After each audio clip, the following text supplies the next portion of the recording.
This week we'll be talking about the second chapter in Robert Kirkman's graphic novel, The Walking Dead. Lead me home, lead me home. So I want to talk about the illustration in the graphic novel. Everything's black and white, which I thought was really cool, but also kind of difficult as far as telling apart the characters. All the men to me seem to look very similar, and it was not until the very end of the graphic novel that I realized that there is a character guide at the end.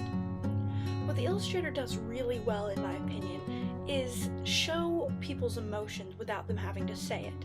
Since there's such a small amount of room for text, it's important that the image get the feeling out as well.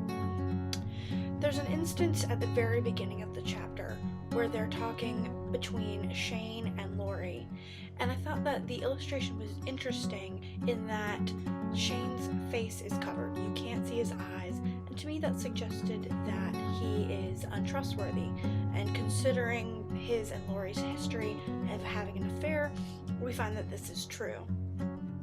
I wanted to briefly talk about the speech bubbles in the graphic novel. In a normal novel, we know that we read from left to right, top to bottom. With this, it kind of throws textual placement on its head, because not everything is so linear as far as placement. Sometimes the speech bubble is in the top right corner and you have to kind of zigzag your way down, or they're connected only by a little bubble connector, and you have to kind of figure out who is talking when. It's a little confusing at first, but ultimately it's something that's easily picked up. There are a couple moments in the plot of this second chapter that were really exciting for me.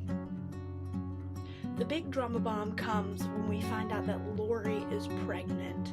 We don't know whether or not it's Shane's or Rick's.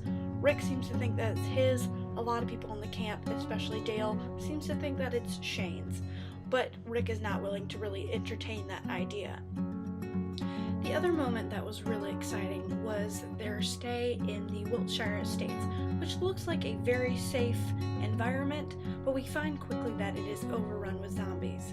There's a point when Rick is going down into the basement, and you literally turn the page and it's just a full page of zombies in your face. And I actually jumped when I saw it. It was kind of ridiculous, but it goes to show you how involved you can get in these graphic novels. Okay folks, those were my general thoughts and impressions of Chapter 2 of Robert Kirkman's graphic novel, The Walking Dead. Tune in next week and I will be discussing the first episode in the Walking Dead video game. Super excited about that one.